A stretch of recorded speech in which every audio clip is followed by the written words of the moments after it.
행정의 역사는 모든 과정에서 우리가 반복해서 배우고 있기 때문에 이제는 여러분들이 충분히 알고 계셔야 되겠다라는 겁니다. 미국의 사회복지 행정의 역사예요.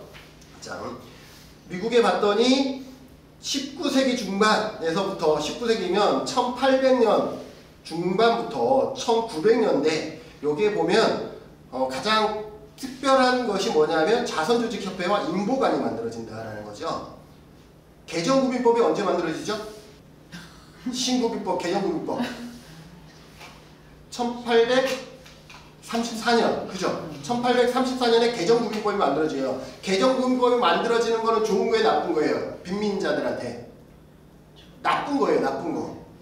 그죠? 엘리자베스 구민법이 만들어지는데 이 구민법이 정주법으로 바뀌죠? 네. 거주지를 옮기는 거예요. 옮기는 것을 제한하는 게 정주법이에요. 그 다음에 뭐 나오죠? 작업장법이 나와요. 작업장법. 작업장, 교회 집사에게 이것을 운영할 권리를 줘서 작업장에 와서 일하는 사람에게만 구빈을 혜택해 주겠다 그래서 원내구호죠. 그 다음에 뭐가 나와요? 길버트법이 나와요. 원외 구조를 이제 시작하는 거죠. 그 다음에 뭐죠? 스프링햄랜드법이 나오죠. 원외 구호를 확대하면서 이제는 가족 원수까지도 구빈 혜택을 주는 거죠. 그 다음에 뭐가 나오죠? 공장법이 나와요. 아동의 노동 착취를 금지하는 공장법. 이러다 보니까 여기서부터 길버트법부터 계속 어떻게 되냐면 구빈세가 많이 필요하게 된 거죠. 그래서 구빈세가 많이 필요하니까 상당히 부담이 돼서 이것을 억제하기 위해서 뭐예요? 개정, 신빈민법을 만들죠. 신빈민법의 3대 원칙이 뭐였죠? 일단 원내구호의 원칙이죠. 원내구호. 이걸 다른 말로 하면 작업장 중심 원칙이에요. 작업장 중심. 그 다음에 뭐죠? 열등처우. 지금 우리나라 국기법에도 있는 열등처우의 법칙이죠. 세 번째가 뭐죠? 전국 균일처우예요. 왜? 여기 옮기잖아. 저기 가면 더 잘 줄까봐 옮기잖아. 전국 균일처우하면 이런 문제가 해결되겠죠? 자, 이러다 보니까 가난한 사람들의 삶이 더 팍팍해지는 거예요. 그러면서 또 산업화가 진행되다 보니까 어디에 사람들이?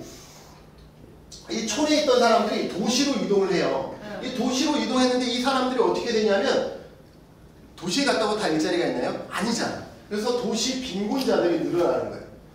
그래서 이 빈곤자들이 늘어나니까 이제 누가 생기냐면 자선 단체들이 생기는 거예요.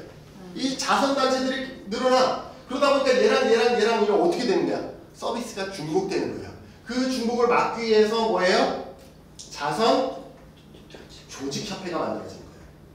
자, 그런데 왜 법제로는 엘리자베스 구민법부터 했는데 행정으로는 자선 조직협회부터 공부할까요? 행정이 조직이라고 그랬잖아요. 행정이 조직이기 때문에 이 앞의 역사는 행정론에서는 굳이 볼 필요가 없는 게 여기서부터 오는 거예요. 자선 조직협회에서부터 나온다라고 볼 수가 있는 것입니다.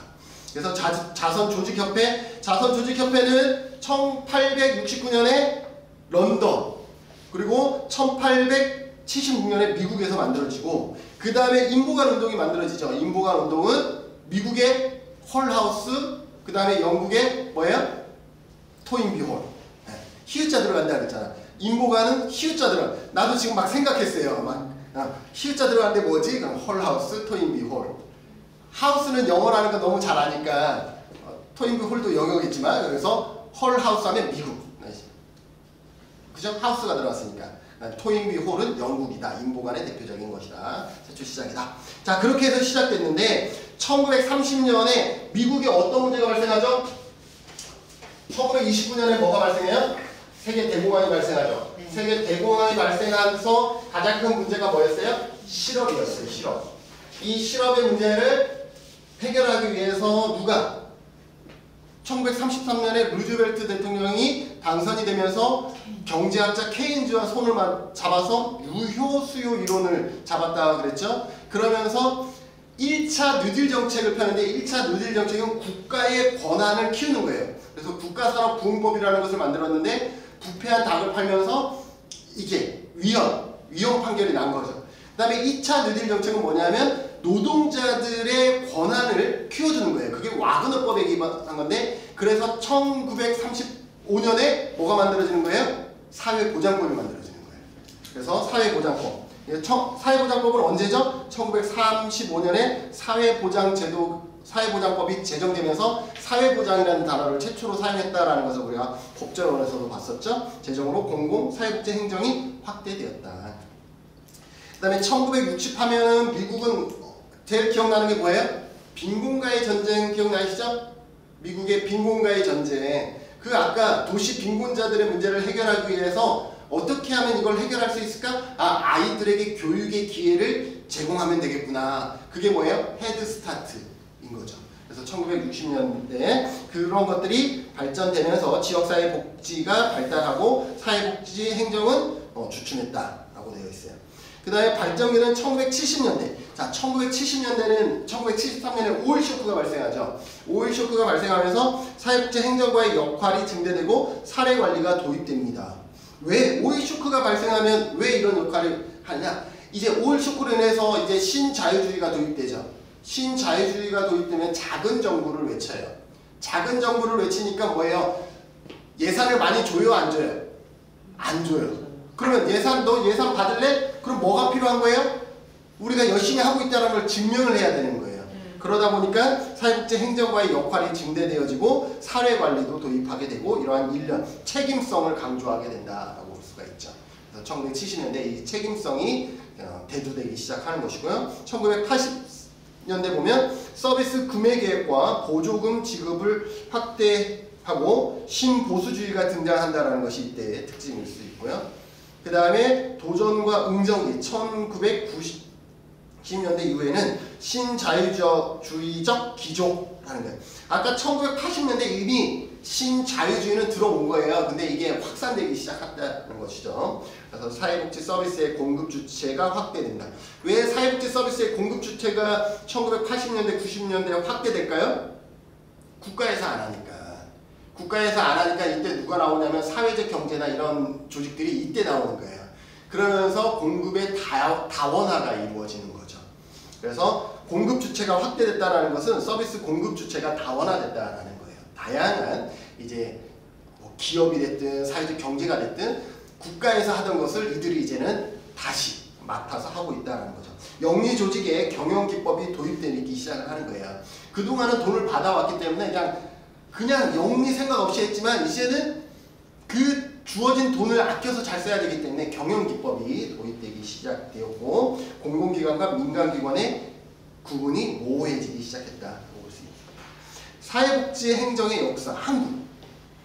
자, 한국 보면 1906년에 원산에 반열방이라는 것이 만들어집니다. 그래서 인보간 성격의 반열방이 미국 감리교 선교사에 의해서 원산에 설립이 되어야 돼요.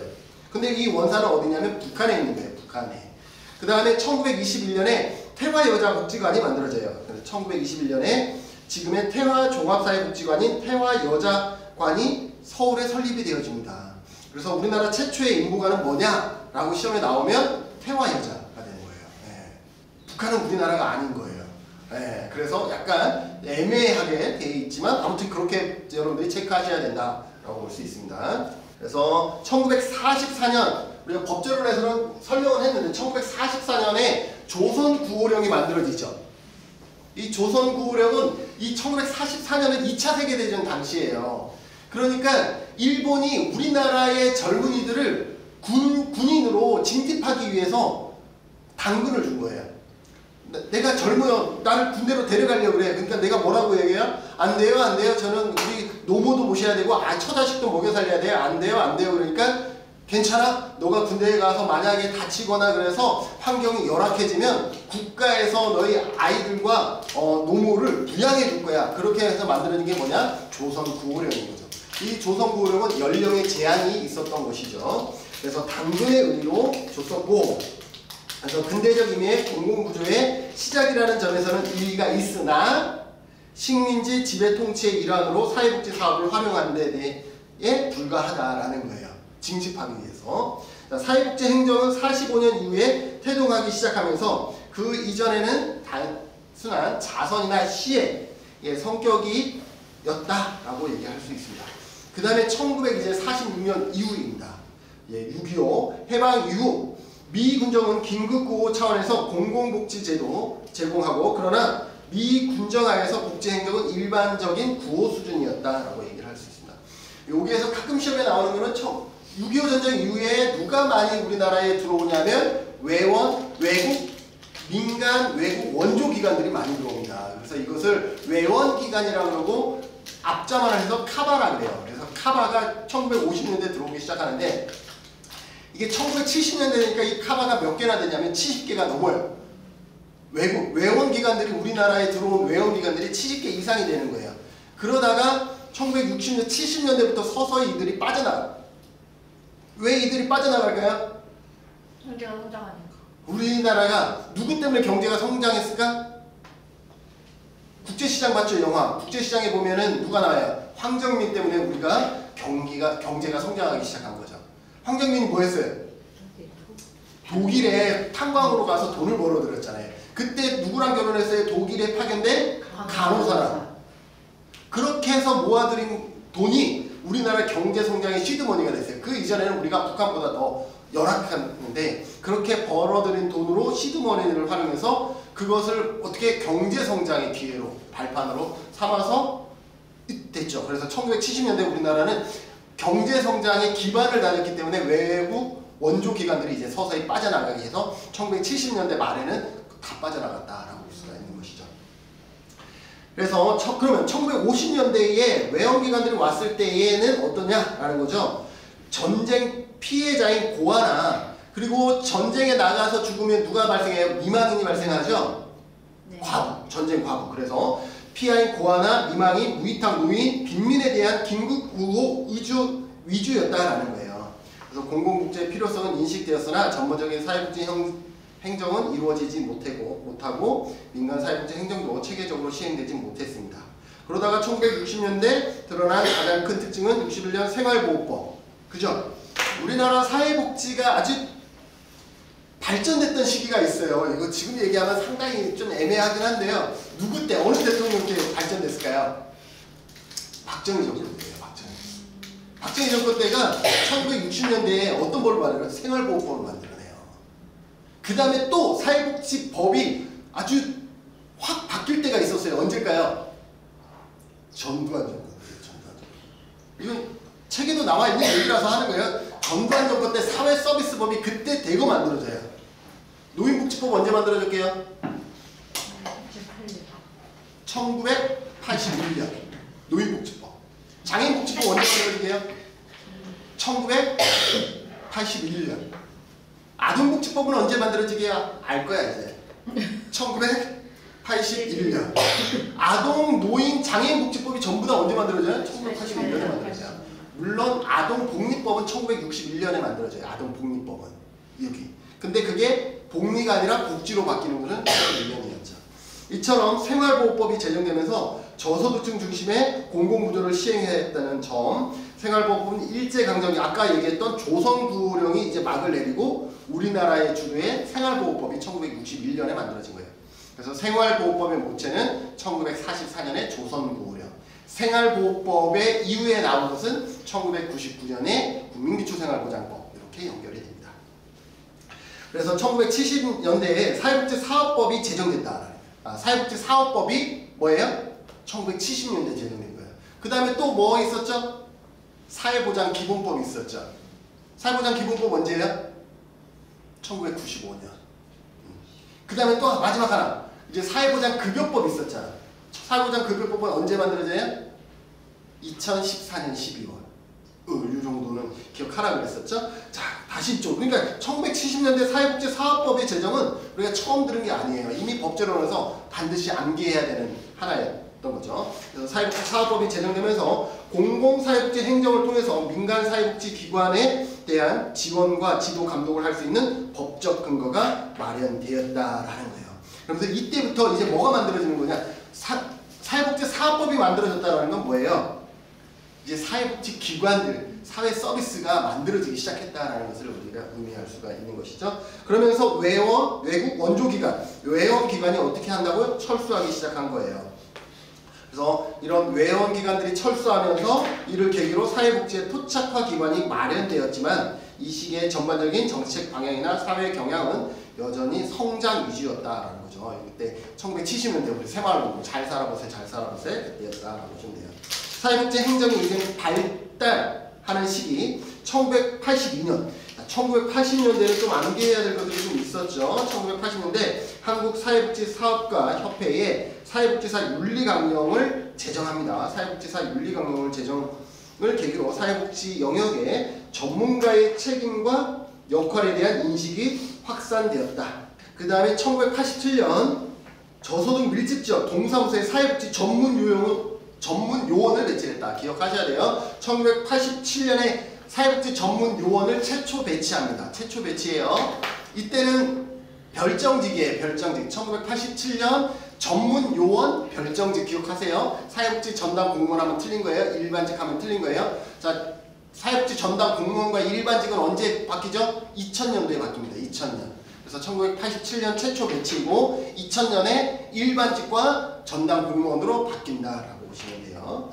그 다음에 1988년에 사회복지관 운영 국고보조 사업 지침이 수립되면서 전국적으로 사회복지관 사업이 확대되었다 라고 볼 수 있고, 그리고 1989년에 주택건설 촉진법이 만들어져요. 이 주택건설 촉진법에 의해서 어떻게 되냐면 영구 임대 아파트 단지 내에 500호 이상 반드시 뭐예요? 복지관, 종합사회복지관을 건립해야 된다는 것이 법안에 들어왔다라고 볼 수 있죠. 그래서 우리 제주도 같은 경우는 제주시에 알아주공, 거기가 영구 임대, 서귀포는 어디예요? 주공 3단지가 그래요. 주공 3단지가 여기에 해당한다는 수가 있습니다. 의무화에 따라서 거기에 복지관이 들어왔다고 볼 수가 있는 것이죠. 이 장 넘겨보시면 1992년에 사회복지사업법이 개정되어서 공무원을 둘 수 있는 그런 기초를 만든 것이 뭐냐면 1992년 이 사회복지사업법의 개정이다라고 볼 수가 있습니다. 그래서 이거를 기초로 해서 이제 뭐가 언제 2000년도에 아까도 말했듯이 전담 공무원과 그 직위가 또 일반직으로 바뀌었다라고 얘기를 할 수 있는 것이죠. 그다음에 1995년에 전국 5개의 지역 보건소에 사회복지 인력을 배치하여 보건과 복지 업무를 통합하고자 보건복지 사무소 시범적으로 운영합니다. 보건복지 사무소 시범 운영 언제? 1995년에서 5년 동안 하게 되는 것이죠. 1999년까지 5, 6, 7, 8, 9 5년 동안 시범 사업을 하게 됩니다. 본사업 들어가요? 안 들어가요? 안 들어갑니다. 이거 기억하셔야 돼요. 이번에 문제 22의 문제에서도 나온 거예요. 보건복지사무소 우리 지역사회복지론에서도 나올 수 있는 것이고, 자, 그 다음에 1997년에 사회복지사업법이 전면 개정되면서 97년에는 좀 많은 일들이 있었죠. 사회복지 시설이 허가제에서 신고제로 바뀐다. 기억해 주셔야 돼요. 그 다음에 시설평가도 언제? 이때 법제화됩니다. 1997년에 사회복지 시설은 3년에 1회 이상 평가를 받아야 한다는 것이 이때 법제화돼요. 최초로 평가된 건 언제죠? 99년. 이것도 시험에 나왔었어요. 최초로 평가를 시행한 것은 99년이다. 그 다음에 1998년 넘어가 볼까요? 1998년 사회복지 공동모금회가 설립돼요. 자, 사회복지 공동모금회는 무슨 법에 기반해서 설립되는 거예요? 공동모금법. 사회복지 공동모금법 있죠? 1997년에 공동모금법이 만들어져요. 그리고 1999년에 공동모금회법, 회자 하나가 추가돼요. 그래서 97년에는 공동모금법, 1999년에는 공동모금회법, 이렇게 기억해 주시면 되겠습니다. 그리고 1999년에 한국사회복지행정학회가 창립되어 사회복지 행정 분야를 조사 연구하는 학문적 기틀을 마련했다. 이게 뭐 중요하다고 시험에 나왔으니까 이렇게 지문에 나온 거예요. 그래서 이것도 시험에 나왔었던 지문이구나 기억해 주시면 되겠습니다. 그 다음에 확립기. 사회복지 행정이 이제는 체계를 갖춘 확립기를 보면 2000년에 우리가 너무 잘 아는 국민기초생활보장제도 시행이에요. 이거 제정은 언제예요? 99년이에요. 1999년 9월 7일 제정. 이것도 법제론에서 암기해야 되는 거기 때문에 시행이 2000년이다 라고 볼 수 있고, 그 다음에 2003년 사회복지사업법이 개정된 거 우리 너무 반복했어요. 2003년 사회복지사업법이 개정되면서 두 가지 변화가 있었어요. 뭐예요? 시군구 단위의 지역사회 복지협의체를 둔다와 4년마다 지역사회 복지 계획을 수립한다라는 거였죠. 그리고 사회복지사 1급 시험도 이때부터 봅니다. 2003년이 제1회 시험이에요. 저는 2005년에 봤거든요. 그래서 3회 시험 때 시험을 본 거죠. 3회 때는 5개 시군구에서밖에 안 봤어. 광역 시도에서밖에 안 봤어요. 그래서 저는 광주에 올라가서 시험 봤어요. 자, 그래서 아까 세 가지 기억하시죠? 지역사회 복지계획 4년마다 수립해야 된다는 것과 지역사회 복지 협의체를 둔다라는 것. 그 다음에 1급 시험이 있었고, 자, 2004년에 우리가 교부 중앙으로부터 교부세를 받는데 교부세를 받는 방법이 분권 교부세를 받았어요. 2004년부터 언제까지? 2014년까지 분권 교부세로 받습니다. 2015년부터는 보통 교부세로 바뀌어요. 분권 교부세는 뭐냐 하면 돈을 받는 영역을 나눠서 줬다라는 거예요. 통으로 준 게 아니라 복지 영역, 교육 영역 이렇게 나눠서 준 것을 분권 교부라고 그래요. 돈을 주는 걸 교부한다라고 하는데 통으로 준 것이 아니라 나눠서 줬어. 그러다가 2015년부터는 보통 교부세로 바뀐다 기억하시죠? 보통 교부세는 어떤 거냐면 통으로 줬어요. 그래서 2014년에 우리 사회복지 현장에서 어떤 얘기가 있었냐면 큰일 났다.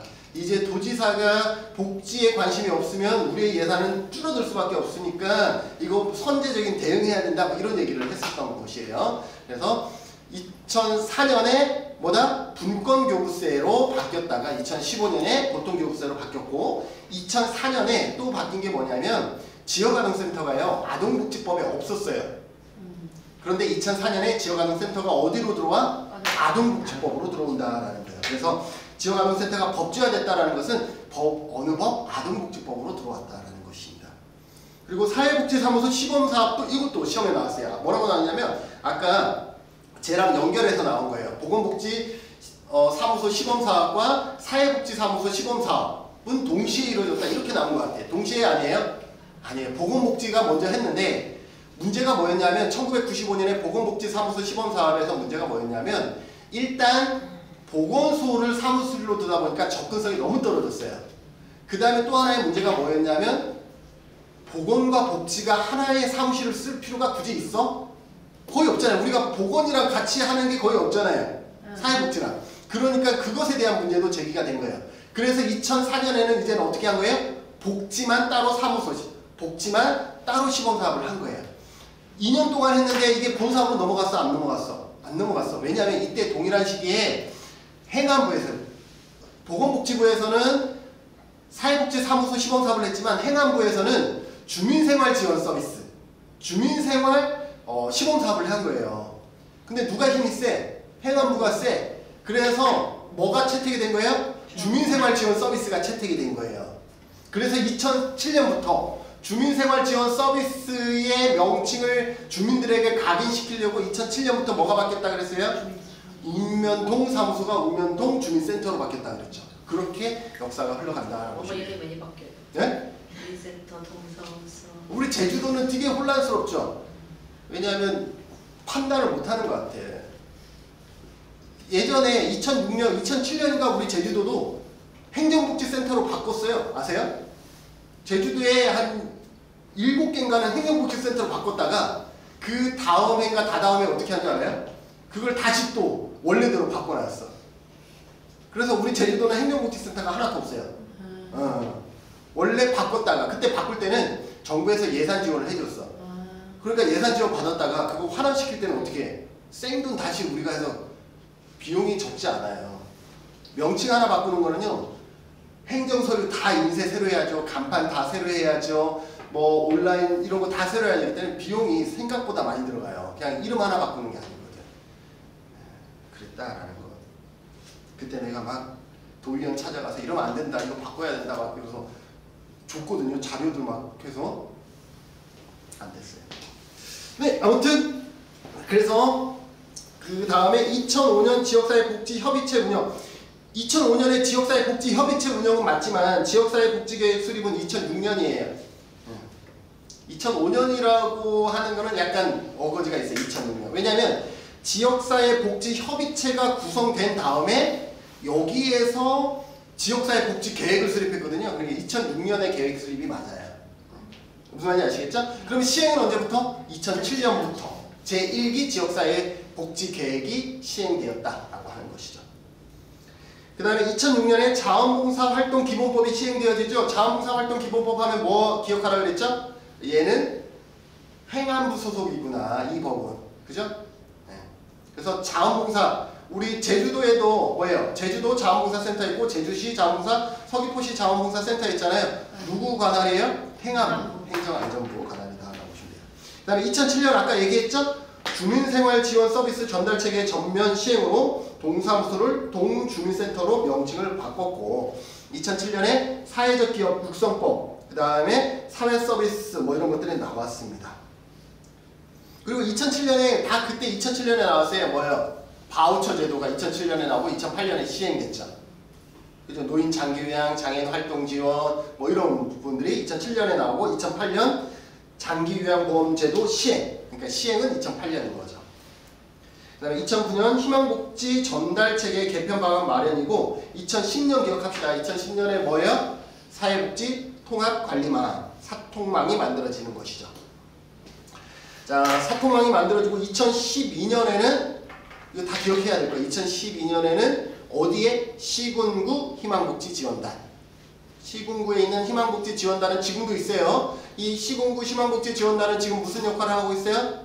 통합사례관리 역할을 하고 있습니다. 통합사례관리 업무를 담당하고 있다는 것도 기억해 주셔야 되겠습니다. 그리고 2012년에 그 나머지 것도 협동조합 기본법이 2012년에 만들어져요. 협동조합. 우리 사회적 경제에서 나오죠. 협동조합 기본법. 그 다음에 2013년에 사회보장 정보 시스템이 개통돼요. 아까 2010년에는 뭐예요? 사회복지 통합관리망이거든요. 이 사회복지는 사회복지 정보만 가지고 있는 거예요. 근데 2014년 사회보장 정보 시스템은 사회복지에다가 고용, 노동, 교육 이러한 사회보장에 관한 정보를 같이 다 집어넣은 거예요. 그래서 사회보장 정보 시스템이라고 하는 거예요. 그래서 2013년에는 사회보장 정보 시스템이 개통이 되어지는 거죠. 그 다음에 2015년에는 사회보장 정보원이 출범되어지고 우리가 송파 세무년 사망사건 2014년 이후에 2014년 12월에 어떤 법이 만들어졌다고 그랬어요? 사회보장 급여법이 만들어졌다고 그랬죠. 사회보장 급여의 이용 제공 및 수급권자 발굴에 관한 법. 이게 2015년에 적혀있는 거. 이게 2014년 12월에 제정되어지고 시행이 2015년 7월부터 시행된 거예요. 그 다음에 이때 또 하나 뭐가 뭘로 바뀌었다고 그랬어요? 이번 시험에도 나왔던데 지역사회 복지협의체가 지역사회 보장협의체.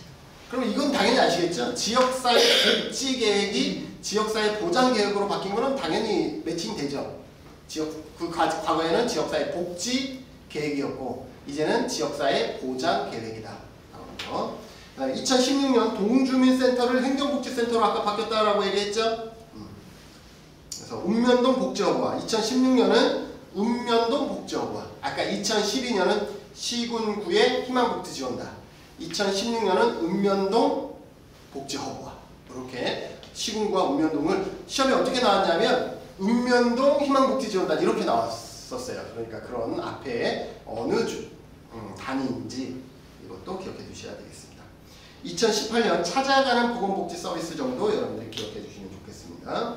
그 다음에 2019년에 장애 등급제가 폐지가 되어지죠. 예, 완전 폐지라는 단어는 좀 이상하긴 하지만 어쨌든 폐지되었다라고 설명하고 있으니 그렇게 알고 그 다음에 부양의무자 기준이 완화되어지고 있죠. 내년에는 부양의무자 기준이 더 완화가 됩니다. 원래까지는 부양의무자 기준이 연봉 1억, 재산 9억인가요? 뭐 요걸 넘으면 부양의무자 기준이 있어요. 이 이하는 부양의무자 기준이 이제 사라진 거예요. 근데 내년에는 연봉 1억 4천인가? 뭐 이런 식으로 해서 기준이 더 상향됐어. 그러니까 내가 어느 정도 잘 살아도 부양의무자 기준을 면제받는 거예요. 그러니까 그동안 수급자가 안 됐던 누군가가 이제 생활보호 대상자가 될 확률이 더 높아졌다라고 볼 수가 있는 것이죠. 거기다가 지금 의료급여도 부양의무자가 같이 적용되고 있죠. 그래서 이제 좀 더 확대될 수 있다라고 보시면 됩니다. 그거는 나중에 혹시나 제가 영상으로 찍어서 올릴 수 있으면 올립니다. 왜냐하면 윤석열 정부에서는 한 게 별로 없어서 이러한 사소한 게 시험에 나올 수가 있어. 올해처럼 올해도 생계급여 기준을 32% 설정한 것이 시험에 나왔었거든요. 그게 올해 바로 바꾸자마자 시험에 이렇게 나오는 경우는 별로 없는데 그게 나온 이유는 이 복지 영역에서 윤석열 정부가 이렇게 특별하게 딱 내세울 만한 게 별로 없는 거예요. 그러다 보니까 그런데 시험에 나오더라고요. 근데 이 부양의무자 기준도 상당히 완화시킨 건 맞아요. 지금 그러니까 이런 것들도 여러분들이 기억해 주시면 좋겠다. 2021년에 취업 대상을 대상으로 취업 지원 서비스가 시작됐다는 거 기억해 주시고 2022년에 사회서비스원 및 사회서비스원 설립 운영에 관한 법률을 시행했다. 사회서비스 지원에 관한 법이 2022년부터 시행되었다라는 것이고 거기에 좀 밑에 네 번째 보면 복지 멤버십 확대 이게 있어요. 복지 멤버십 제도가 지금은 전 국민 대상으로 확대됐어요. 시범 사업이 끝나고. 복지 멤버십 제도 들어보셨어요? 뭔데요? 그거예요. 네? 아니에요. 정보를 주는 거예요. 정보를 주는 거. 카드 아니에요. 저 인터넷으로 등록하네. 아, 네. 그 복지 멤버십 제도는 뭐냐면 그동안은 내가 신청주의다 보니까 내가 정보를 알아서 신청을 해야 되는 거잖아요. 네. 복지 멤버십 제도는 내가 개인정보 활용 동의를 하면 내 상황에 맞는 사회보장 정보를 내한테 선제적으로 알려주겠다는 거예요. 선택은 너가 알아서 하지만. 무슨 말인지 아시겠어요? 그게 복지 멤버십 제도예요. 이게 시범사업을 거쳐서 이제는 전국민 대상으로 확대되었다 보시면 돼요. 그 다음에 2024년에 기준 중위소득을 인상했다. 이건 기준 중위소득을 인상한 거예요. 기준을 인상한 게 아니라. 근데 기준 중위소득은 해마다 인상돼요. 예. 그래서 뭐 그렇다라고 보시면 되고. 왜냐하면 기준 중위소득은 소득을 일렬로 나열하는 데서 가운데 사람이 소득인데 작년과 올해가 같을 리가 없잖아요. 네. 그래서 기준 중위소득은 해마다 인상되었고 2024년에 기준 중위소득이 30에 중위소득에서 이제 생계급여 대상자가 30에서 32% 이하로 확대되었다. 이 정도는 기억해 주시면 좋겠죠. 쉬었다 할까요?